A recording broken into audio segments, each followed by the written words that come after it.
इतनी सी बात थी। महर्षि दुर्वासा ने एक माला मां को दे दी, बस इस कारण बड़ी मां ने बहन का नाता भुलाकर मां को दासी बना दिया। किंतु बड़ी मां तो मां को बहुत स्नेह करती थी। फिर ऐसा कैसे भैया?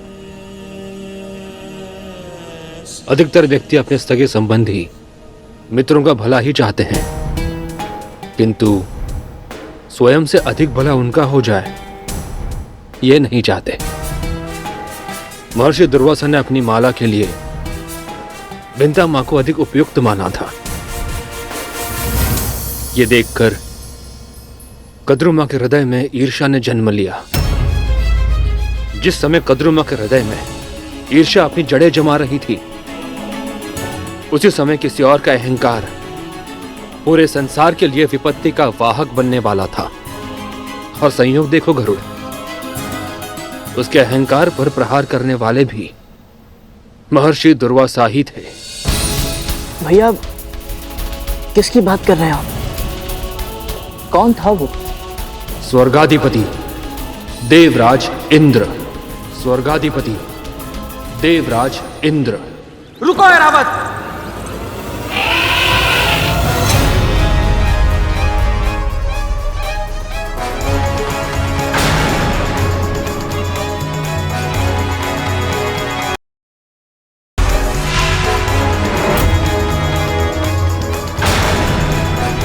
प्रणाम महर्षि।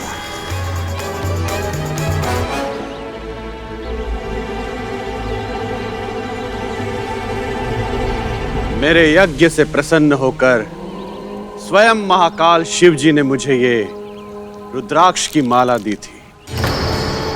जो भी इसे धारण करेगा, विजय श्री सदैव उसके साथ रहेगी।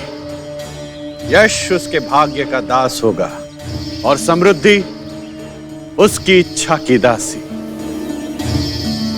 मैं तो बैरागी ऋषि हूं, मुझे इन सब की कोई आवश्यकता नहीं। इसीलिए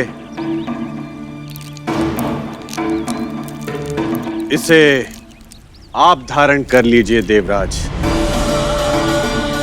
जो आज्ञा महर्षि।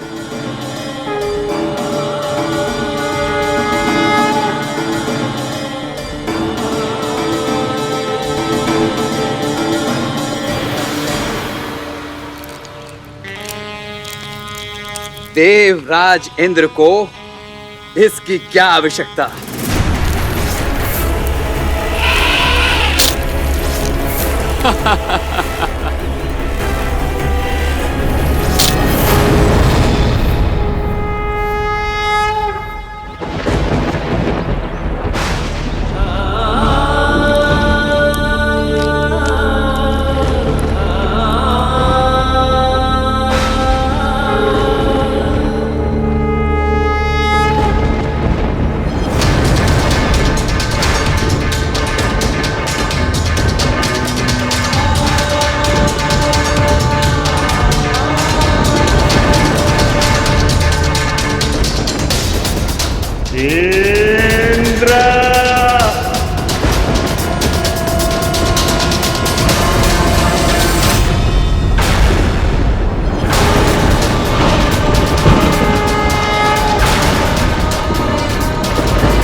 तुमने विजय श्री की प्रतीक परम पूजनीय रुद्राक्ष की माला मेरे आशीर्वाद और उससे भी अधिक मेरे आराध्य भगवान शिव के वरदान का अपमान किया है।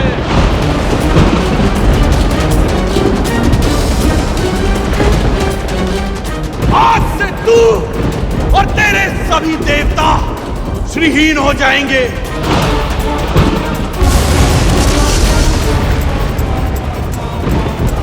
तेरा ऐश्वर्य भूमि में मिल जाएगा, श्री समुद्र में चली जाएगी। ये मेरा श्राप है तुझे।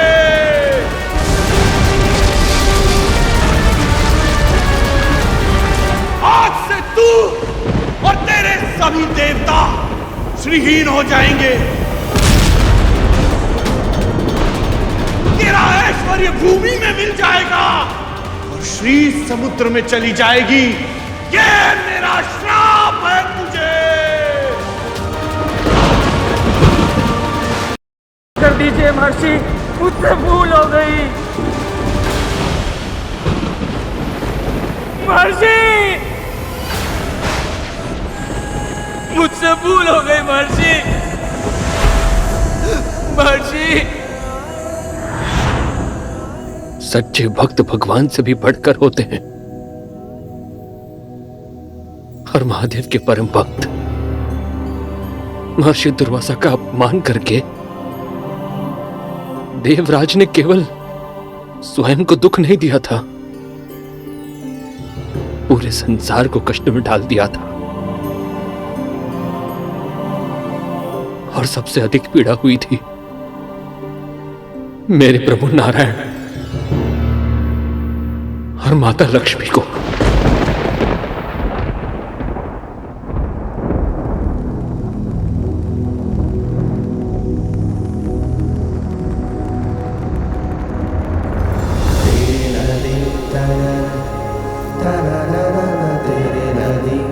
महर्षि दुर्वासा का श्राप, हमें इसका मान तो रखना ही होगा। मुझे जाना होगा प्रभु। मुझे छोड़कर कैसे जा पाएंगी आप? मैं महर्षि के श्राप की अवहेलना नहीं कर सकती नारायण। और मैं आपके बिना नहीं रह सकता। आप मेरी अर्धांगिनी, आधा आधा प्राण है। आपके बिना मेरा अस्तित्व आधा। मैं अधूरा हूं आपके बिना देव। संभालिए स्वयं को स्वामी। कैसे? ये कार्य तो आपका है ना। मैं संसार को इसलिए संभाल पाता क्योंकि आप मुझे संभालती। आपके बिना ना तो मेरी गति है देव और ना ही संसार का परिचालन।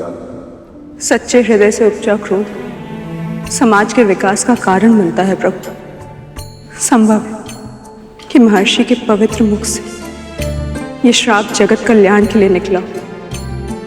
और क्या पता हमारे इस वियोग के पीछे कोई बहुत वियोग? ये शब्द ही अकल्पनीय है।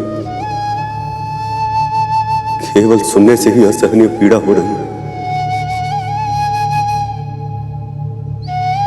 जब पालन करना होगा तब क्या होगा?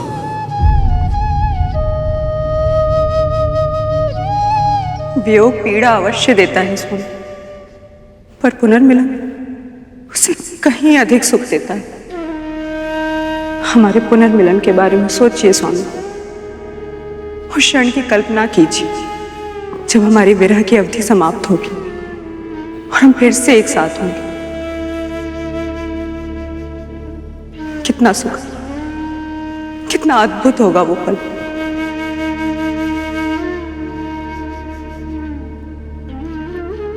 किंतु अभी हमें प्रतीक्षा करनी होगी।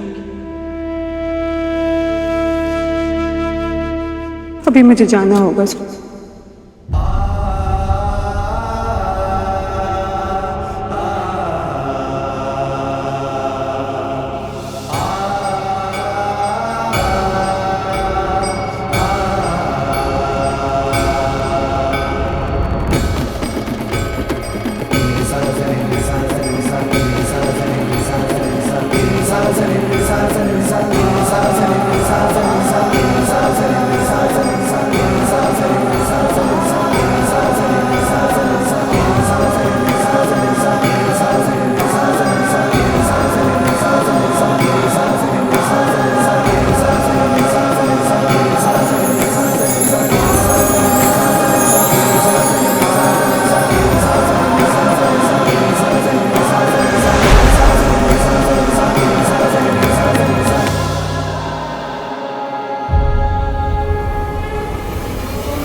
श्री का ही दूसरा नाम है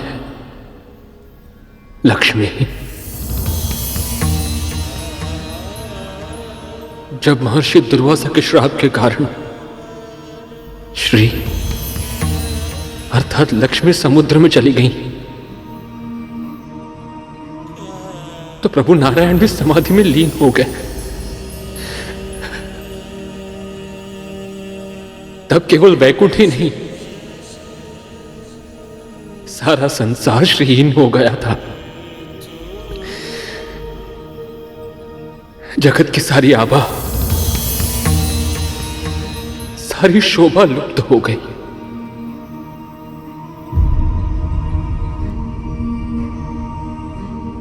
मैं अभी अभी वैकुंठ पहुंचा हूं भैया।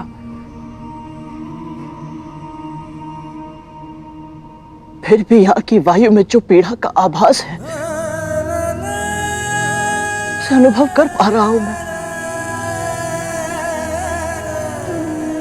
कल्पना कर सकता हूं भैया कि प्रभु विष्णु और मां लक्ष्मी के लिए विरह कितना दुखदायक रहा होगा।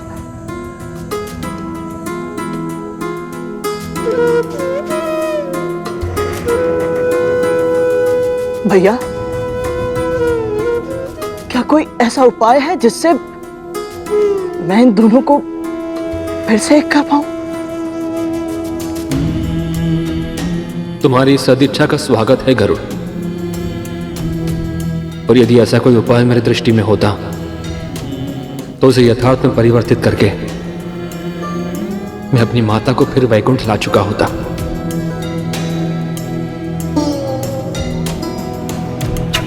माता लक्ष्मी समुद्र में थी और भगवान विष्णु समाधि में। ऐसे में संसार में अव्यवस्था और अराजकता फैलना स्वाभाविक था। चारों ओर तामसी विचार पनपने लगे, बुराई बढ़ने लगी थी गरुड़। ऐसे में असुरों के गुरु भार्गव के मस्तिष्क में, जिन्हें भविष्य में संसार ने नाम दिया शुक्राचार्य, देवों के इस आपदा में दैत्यों के लिए अवसर देखा उन्होंने। पहले से ही पीड़ित देवों को पूरी तरह पराजित करने का मार्ग खोजने के लिए उन्होंने भीषण तपस्या करने का निश्चय किया।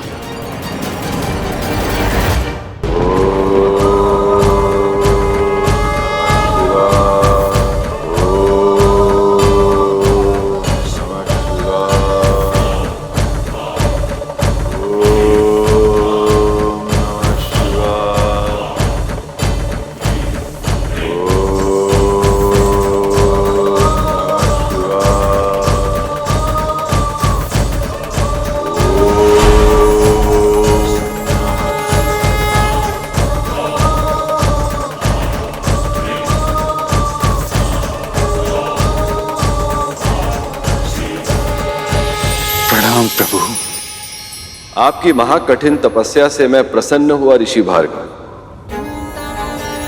कहिए, क्या इच्छा है आपकी? महाकाल के साक्षात दर्शन से मैं धन्य हुआ। केवल एक ही वरदान चाहिए मुझे, वृत्त संजीवनी विद्या।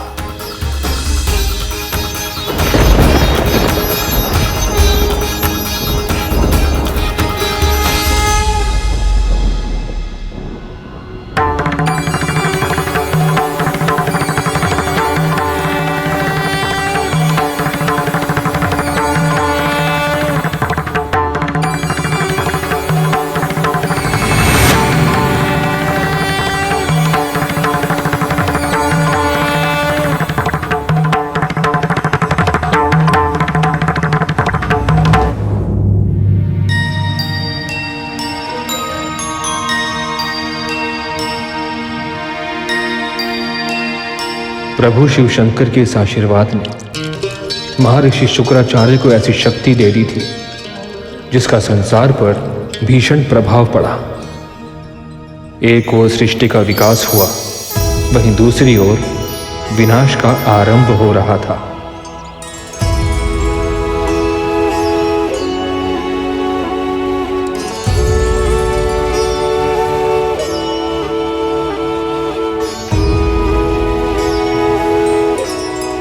अब समय आ गया असुर राज महाबली से मिलने का।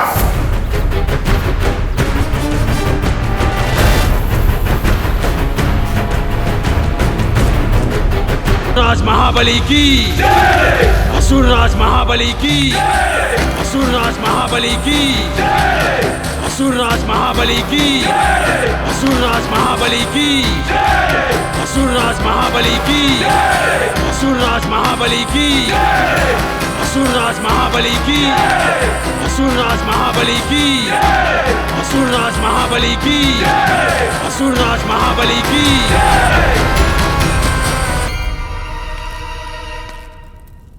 गुरुवर आप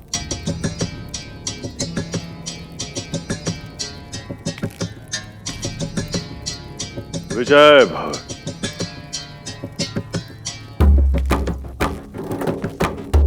आपको वो सिंहासन प्राप्त हो जो आपके लिए इससे अधिक उपयुक्त है, स्वर्ग का सिंहासन। शंका के लिए क्षमा चाहता हूं गुरुवर, किंतु आप जो आशीर्वाद दे रहे हैं उसका सफल होना असंभव है। देवताओं की शक्ति असीमित है, न जाने कितनी बार उनसे पराजित हो चुके हैं हम असुर। अब नहीं होंगे। यह सत्य है कि इतिहास अपने आप को दोहराता है, किंतु यह भी सत्य है कि कर्मवीर अपना भाग्य बदल सकते हैं और इतिहास भी। आप आक्रमण करेंगे राजा। इस बार विजयश्री की माला आपके वक्ष पर ही होगी, ये वचन है मेरा। जो आज्ञा गुरुदेव।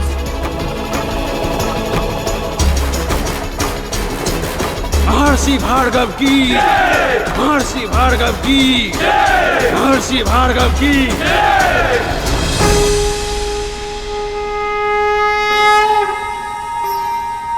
भैया आपने तो कहा था महर्षि दुर्वासा के श्राप में भी संसार की भलाई ही छुपी होती थी, किंतु जो मैंने अभी अभी सुना उसमें तो केवल विनाश की ध्वनि है। ध्वनि विनाश की है, परंतु उसमें छुपा है संतुलन का नाद। ये सृष्टि संतुलन से ही संभव होती है गरुड़। सदैव विजयी होने के कारण देवता अभिमानी हो गए थे।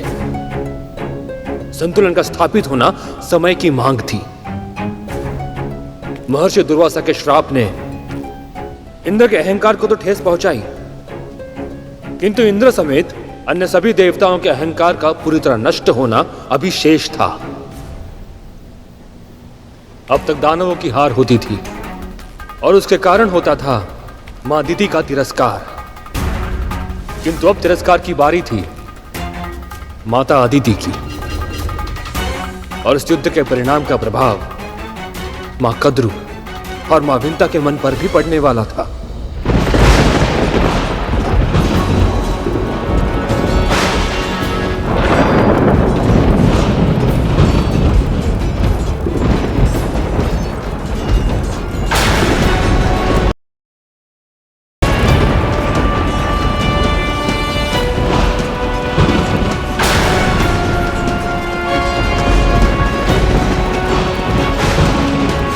युद्ध संतानें करती हैं, पर पीड़ा की तड़प सहनी पड़ती है उनके माता पिता को।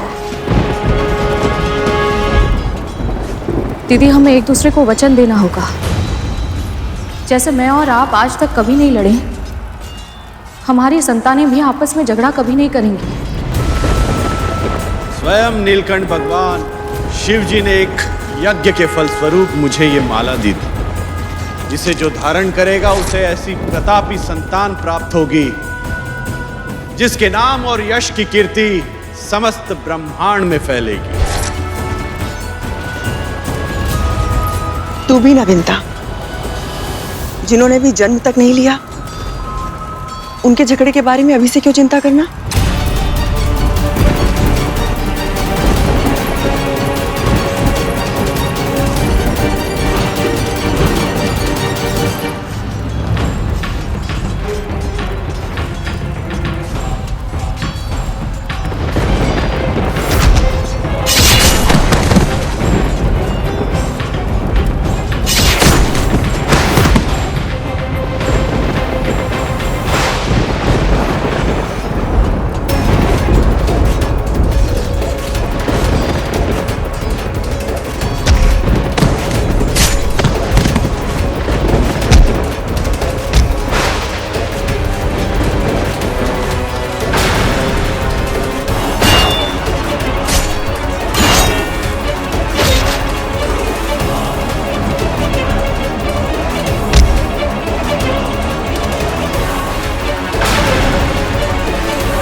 श्रीहीन होने के बाद भी देवता हमसे बहुत शक्तिशाली हैं गुरुदेव।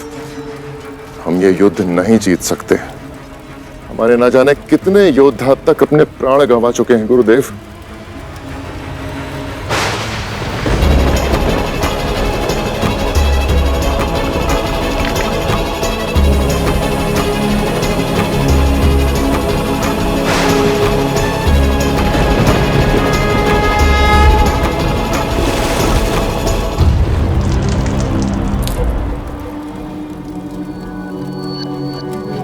ध्यान से देखिए राजन,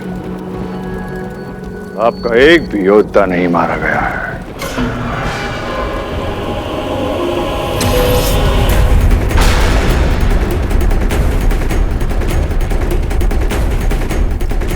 ये कैसी माया है?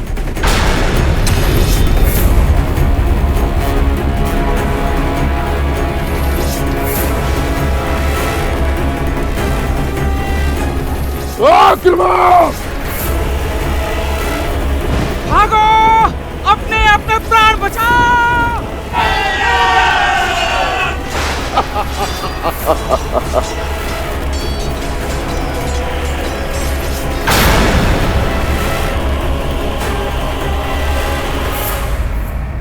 ऐसा पहली बार हुआ था। पहली बार दानवों ने देवताओं पर विजय प्राप्त की थी। जब जब संसार में कोई अप्रत्याशित, अकल्पनीय घटना घटती है, तब उसका प्रभाव सभी पर पड़ता है। मां कद्रू और मां बिंता भी इस प्रभाव से अछूते नहीं बचे थे। असुरराज महाबली की, असुरराज महाबली की, असुरराज महाबली की, असुरराज महाबली की, असुरराज महाबली की, असुरराज महाबली की, असुरराज महाबली की, असुरराज महाबली की, असुरराज महाबली की, असुरराज महाबली की।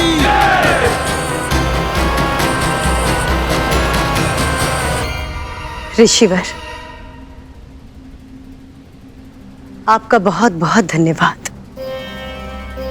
आज आपने असंभव को संभव बना दिया। आज युद्ध के मैदान में आपने जो किया वो अकल्पनीय है।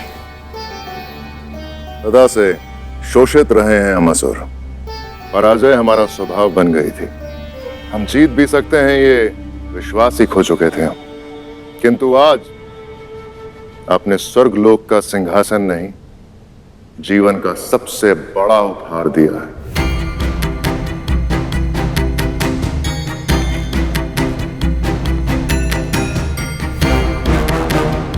अब सृष्टि में संतुलन स्थापित होगा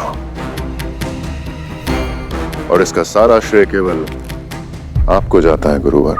युद्ध आपने और आपके योद्धाओं ने लड़ा। साहस के साथ आपने अपने शत्रु का सामना किया और उन्हें भागने के लिए विवश किया।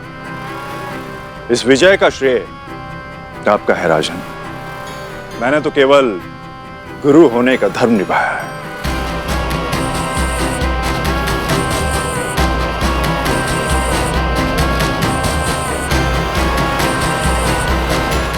आइए ना।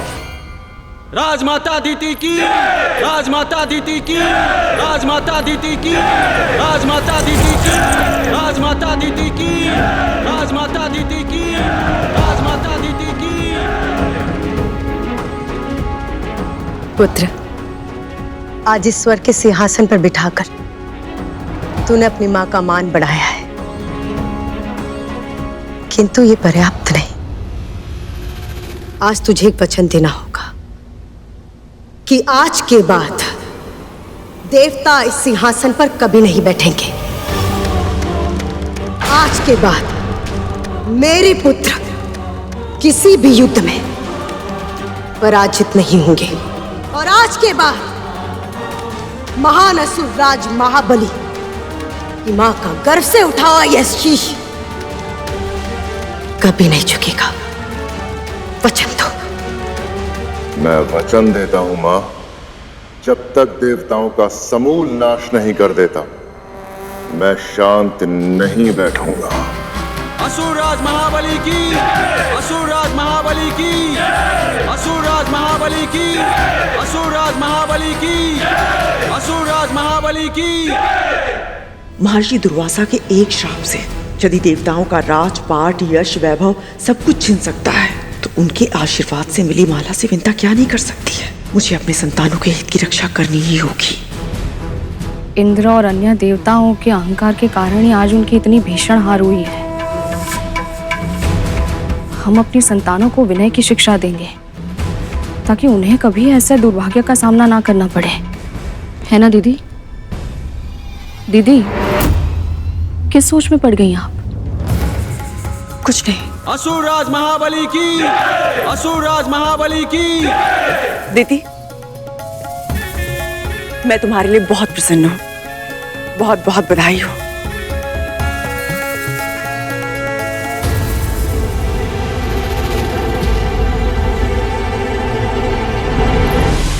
इंद्र, वायु, अग्नि, इंद्र, कहाँ चले गए तुम सब? इंद्र, तुम्हारी माता तुम्हें पुकार रही है, कहाँ चले गए? इंद्र,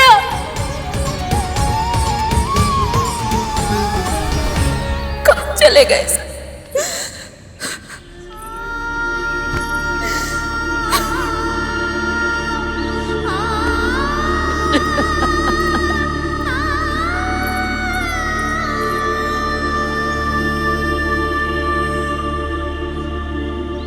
मैंने चारों ओर ढूंढ लिया है,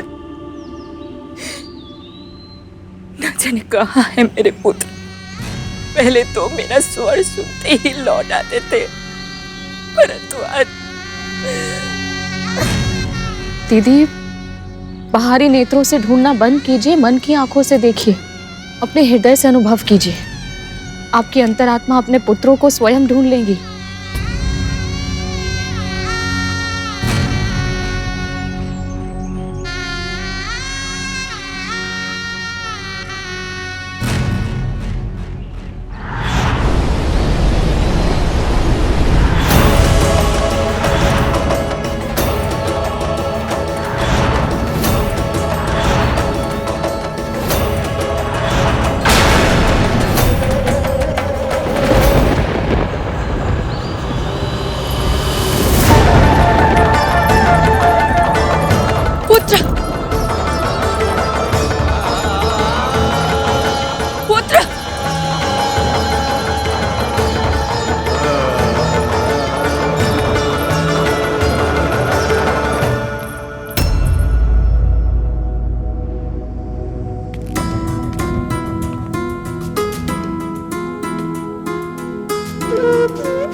कितना ढूंढा मैंने तुम सबको, और तुम सब यहाँ क्या कर रहे हो?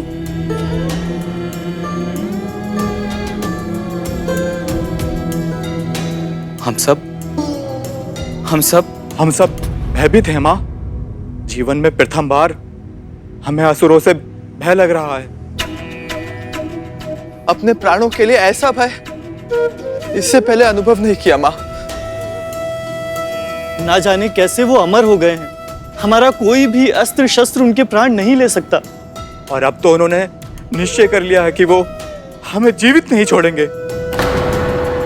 अपराध मैंने किया था मां, किंतु उसका दंड मेरे इन भाइयों को और आपको मिल रहा है। और मेरा ऐसा दुर्भाग्य कि मैं कुछ कर भी नहीं सकता।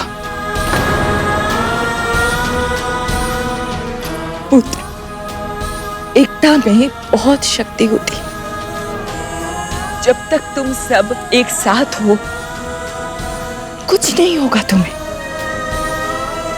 और जहां तक तुम्हारी प्राण रक्षा का प्रश्न है, तो पुत्र, जहां समस्या होती है वहां समाधान भी अवश्य होता है। और तुम्हारी माँ वो समाधान अवश्य ढूंढ कर रहेगी।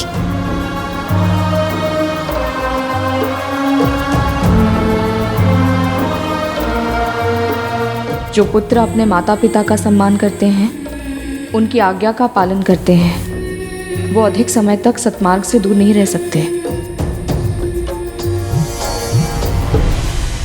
जब से महर्षि दुर्वासा ने भगवान शिव के वरदान स्वरूप मिली वो महान माला विंता मां को दी थी, कद्रू मां के मन में ईर्ष्या के अंगार सुलगने लगे थे।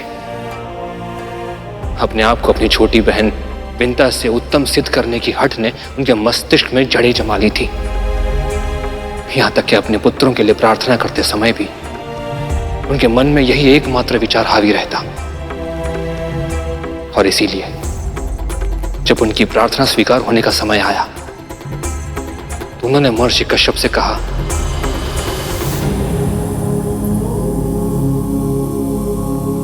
जो देवता, मानव, गंधर्व, दानव इन सभी से अधिक शक्तिशाली हो, जो विकराल विषधर हो, जिन्हें देखते ही शिराओं में भय का संचार हो, मुझे ऐसे एक सहस्त्र पुत्र चाहिए।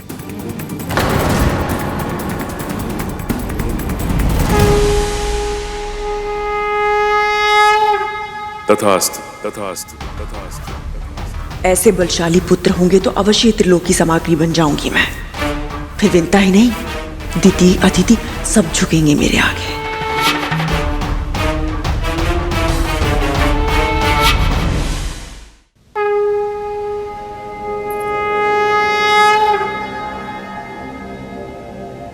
देवी कद्रू की तरह आपका भी तप सफल हुआ।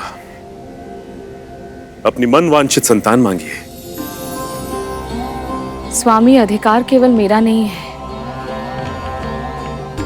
संतान को अपने माता और पिता दोनों की इच्छाओं का संयुक्त स्वरूप होना चाहिए। इसलिए आप बताइए, कैसे संतान चाहिए आपको?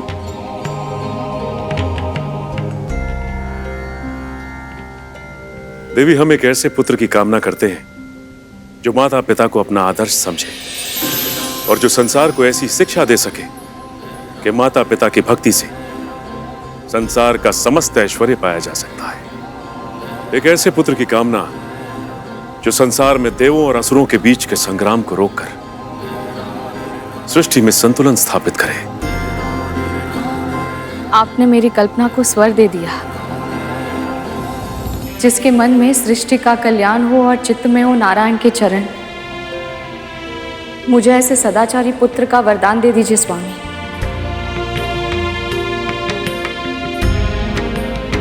देवी कद्रू ने सहस्त्र पुत्रों की इच्छा व्यक्त की है, किंतु आप केवल एक ही पुत्र चाहती। इसे जो धारण करेगा उसे ऐसी प्रतापी संतान प्राप्त होगी जिसके नाम और यश की कीर्ति समस्त ब्रह्मांड में फैलेगी। आप सही कह रहे हैं। संतान के समुचित विकास के लिए भाई या बहन का होना आवश्यक होता है। मेरे पुत्र को एक और साथी दे दीजिए स्वामी। तथास्तु, तथास्तु, तथास्तु।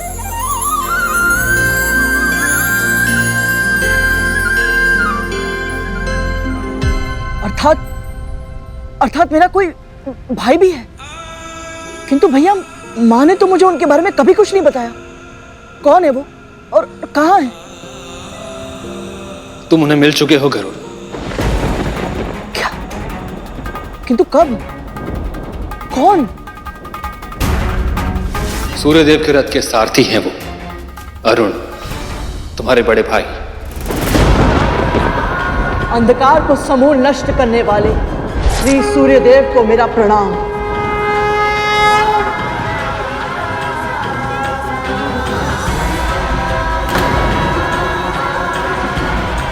माँ ने तो मुझे सदा सत्य का पाठ पढ़ाया और उन्होंने ही मुझसे इतना बड़ा सत्य छुपाया, पर क्यों?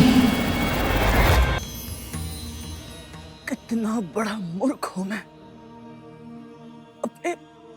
सगे बड़े भाई को पहचान नहीं पाया और उन्होंने भी मुझसे कुछ नहीं कहा। क्यों? और इतना बड़ा सत्य क्यों छुपाया माँ ने मुझसे?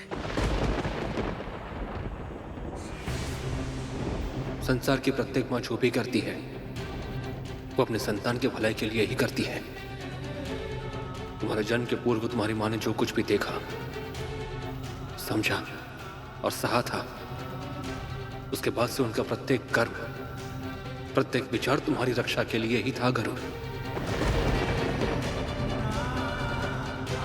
ऐसा क्या हुआ था मेरे जन्म से पूर्व?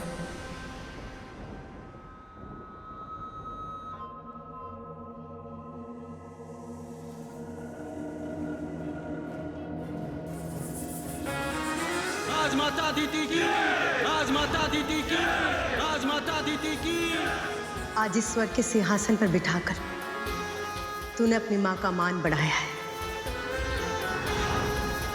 एक और जहां कद्रुमा अपने सहस्त्र डीमों के कारण उत्साहित थी, वहीं दूसरी ओर विंता माँ भी अपने दोनों पुत्रों के डीमों से बाहर आने की प्रतीक्षा बड़ी अधीरता के साथ कर रही थी।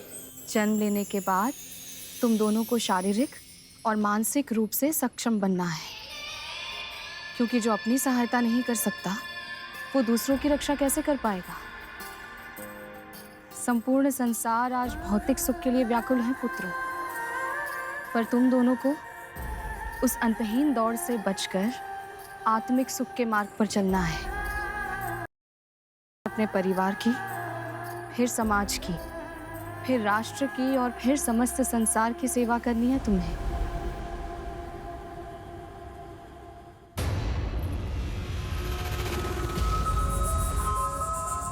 सेवा नहीं, शासन करना है तुम सबको। स्मरण रखना, खड्गेन आक्रम्य भुंजीता, वीर भोग्या वसुंधरा। शस्त्र के बल पर ही पुरुषार्थ करने वाले विजयी होकर इस पृथ्वी का भोग करते हैं। इसलिए तुम सबको इतना शक्तिशाली बनना होगा कि सबको पराजित करके स्त्रोग पर अपना राज स्थापित कर सको। कल्पना करो, चर अचर गंधर्व मानव देव दानव जब सब तुम्हारे अधीन होंगे तो तुम्हारी माँ का सम्मान कितना अधिक बढ़ जाएगा। विंता ही नहीं, दीति और अदिति के पुत्रों को भी मेरे सामने सर झुकाना होगा। सदैव सदैव के लिए जीत जाऊंगी मैं। चारों दिशाओं में मेरे ही नाम की जय जयकार होगी। राजमाता कद्रू की जय, राजमाता कद्रू की जय हो। माता कद्रू की, माता कद्रू की, माता कद्रू की, माता कद्रू की, माता कद्रू की। तो क्या आप वासुकी भैया और कुछ अन्य सर्प अपने भाइयों से स्वभाव में इसीलिए इतने भिन्न हैं क्योंकि बड़ी माँ की छाया आपके डिम पर नहीं पड़ी थी? होने वाली संतान गर्भ में या डिम में रहते हुए ही अपने माता पिता के संस्कार ग्रहण कर लेना प्रारंभ कर लेती है। माता पिता के मनोभाव, प्रवृत्ति और कर्म उनके आने वाली संतान पर प्रभाव अवश्य डालते हैं। इसीलिए कहते हैं कि जब संतान का जन्म होने वाला हो तो माता पिता को सुकर्म करने चाहिए, महापुरुषों के दर्शन करने चाहिए, तामसी प्रवृत्ति से दूर रहते हुए सात्विक जीवन जीना चाहिए। तुम्हारा अनुमान सही है गरुड़। मुझ पर, वासुकी पर और कुछ अन्य सर्प भाइयों पर मां कद्रू की छाया या कहें तो उनका प्रभाव नहीं पड़ा। इसीलिए हमें जो संस्कार मिले हैं वो हमें हमारे पिता महर्षि कश्यप से मिले हैं। पर भैया, मेरी माँ तो सात्विक जीवन ही जीती है और अरुण भैया को भी उन्होंने वही संस्कार दिए होंगे जो मुझे दिए हैं। उन्हें भी समाज कल्याण और परोपकार का वही मार्ग दिखाया होगा जिस पर मुझे चलना सिखाया है। फिर माँ के साथ इतना बड़ा अन्याय क्यों भैया?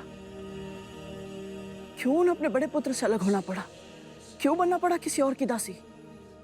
जिस प्रकार तुम अपने प्रश्न के उत्तर पाने के लिए लालायित हो, उसी प्रकार हम दोनों की माएं भी अपने अपने पुत्रों को जन्म लेते हुए देखने के लिए आतुर हो चुकी थी।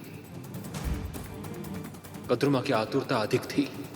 सबसे पहले वो व्याकुलता में बदली, फिर अधीरता में, और फिर देखते ही देखते उन्माद में बदल गई।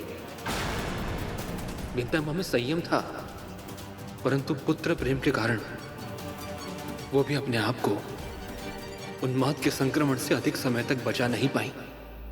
खड्गेन आक्रम्य बुझीता वीर भोग्य वसुंधरा। खड्गेन आक्रम्य बुझीता वीर भोग्य वसुंधरा। खड्गेन आक्रम्य बुझीता वीर भोग्य वसुंधरा। खड्गेन आक्रम्य भुंजीता वीर भोग्य वसुंधरा।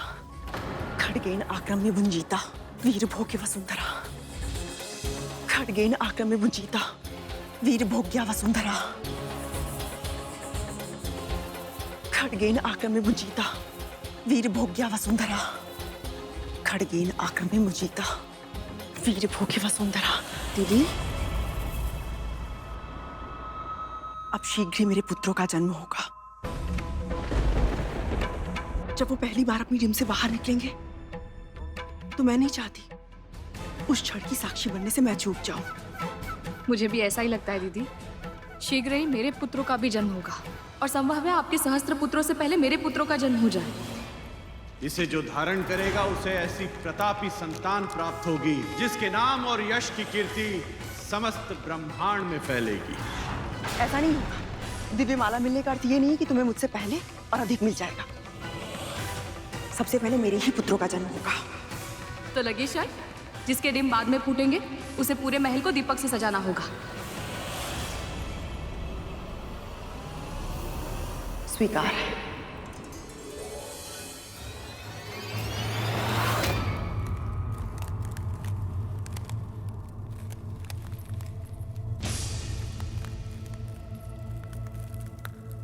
कहां से आ रही है ये ध्वनि?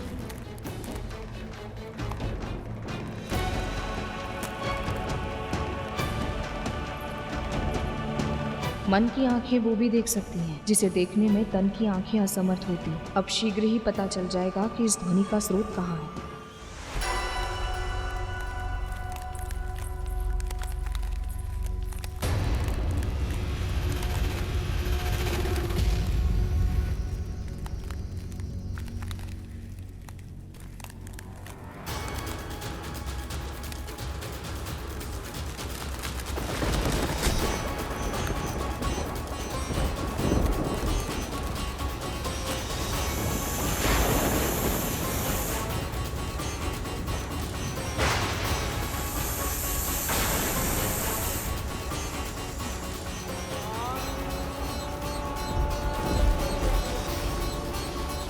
अनंत, सत्य कहा तुमने। मेरा सबसे बड़ा पुत्र इस नाम से भी जाना जाएगा।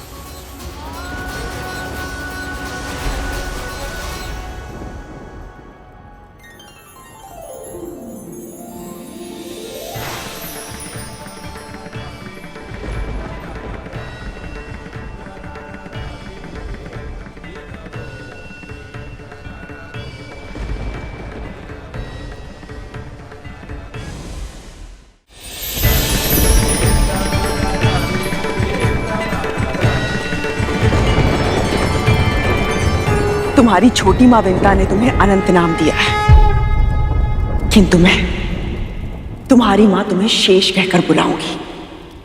शेषनाग। तुम इतने शक्तिशाली बनोगे कि आवश्यकता पड़ने पर पूरी पृथ्वी का बोझ अपने कंधों पर उठा पाओगे।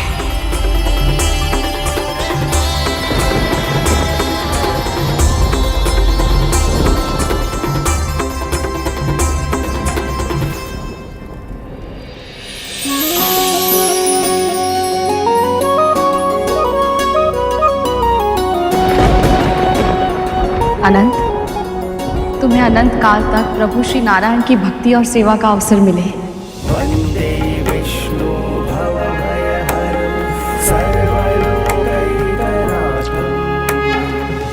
देख लिया, सबसे पहले मेरे ही पुत्र ने जन्म लिया।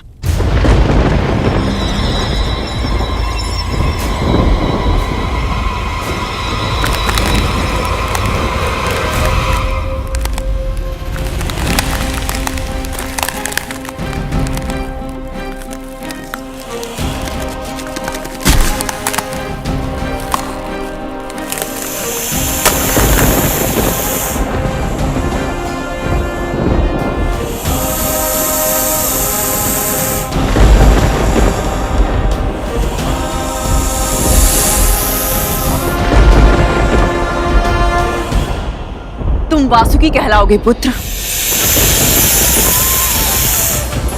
मनचाही लंबाई धारण कर सकते हो तुम।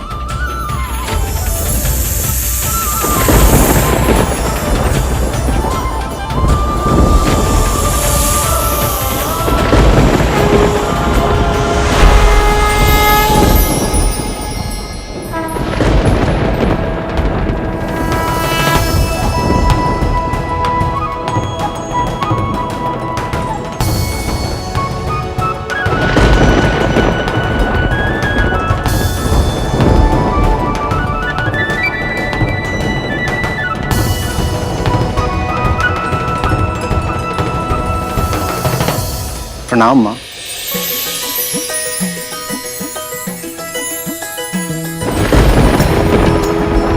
प्रणाम छोटी माँ।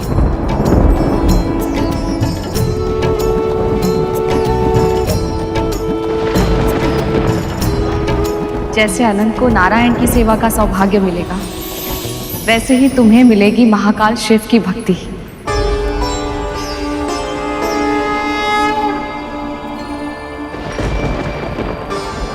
उनके गले की शोभा बनोगे तुम।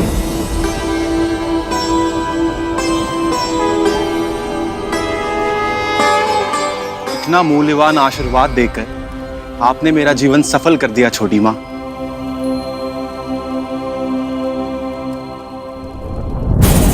मेरे पुत्र इसी की स्तुति करते रहेंगे तो मेरा स्वप्न तो अधूरा ही रह जाएगा।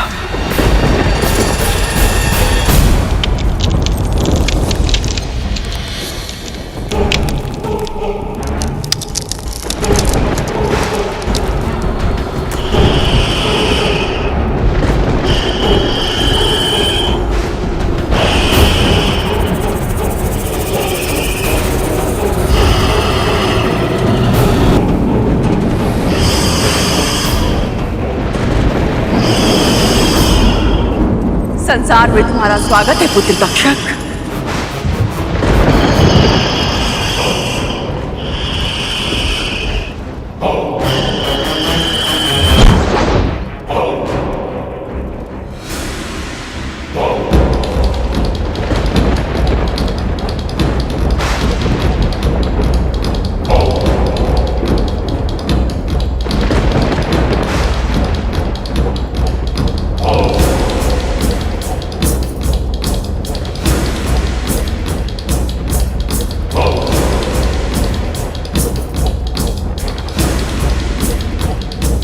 तुम्हारे विष की कोई काट नहीं होगी। बिजली की लपट और उसकी गति के गुण जो तुम्हारे भीतर है, उस गुण के कारण तुम नाग शक्ति के नायक बनोगे।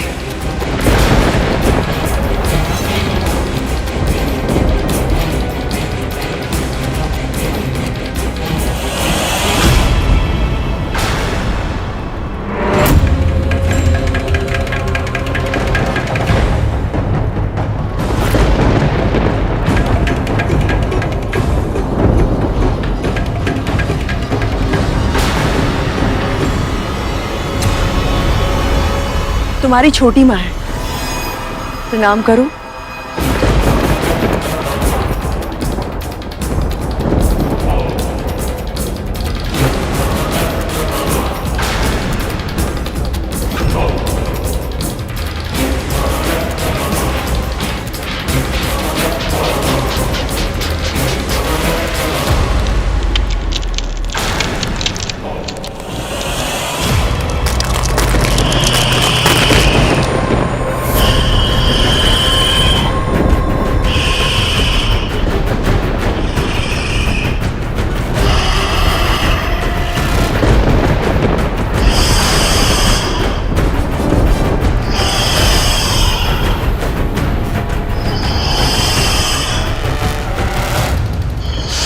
रुक जाओ पुत्र।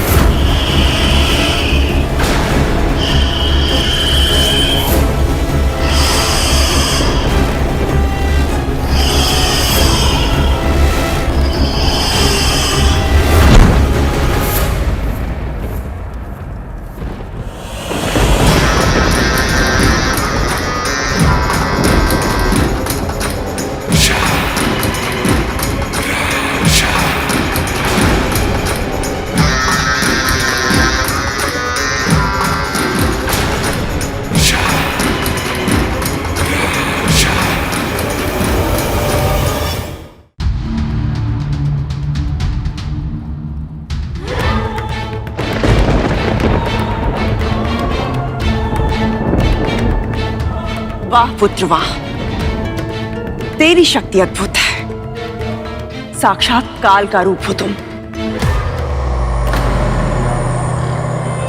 आज से ये संसार तुम्हें कालिया के नाम से जानेगा। बड़े से बड़े जलाशय को एक ही फुंकार में विषैला करने की क्षमता होगी तुम्हारे विश्व में। ये कैसे आशीर्वाद दे रही हैं कद्रू दीदी अपने पुत्रों को? इनसे संसार का उद्धार कैसे होगा?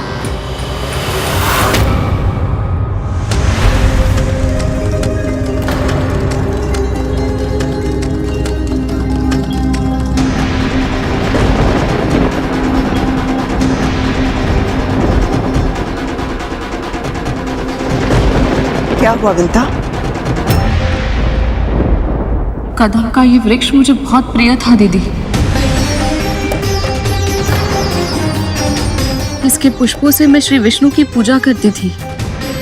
एक वृक्ष ही तो जला है विंता, इसमें इतना खिन्न होने की क्या आवश्यकता है? बच्चे खेल रहे हैं, नाश विनाश तो होता ही रहेगा।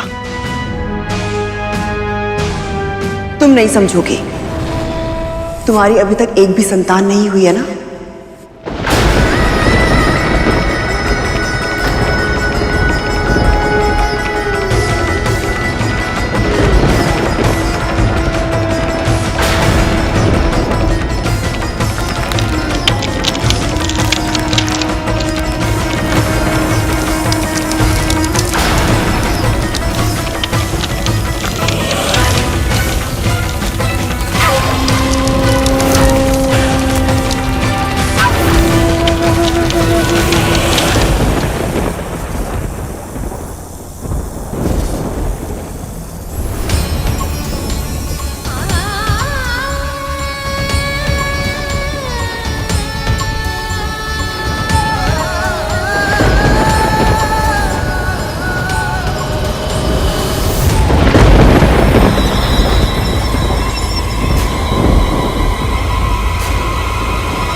मेरे पुत्र न केवल आयु में बल्कि बल, सामर्थ्य, ऐश्वर्य में भी तुम्हारे पुत्रों से बड़े होंगे।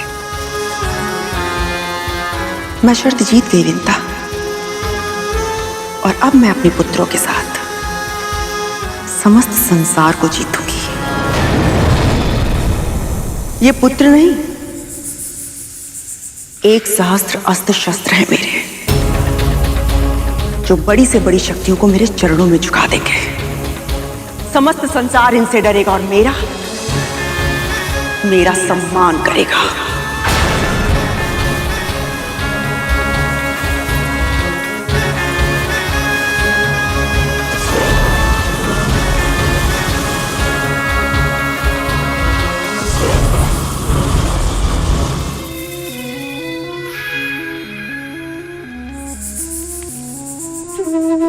दोहराओ।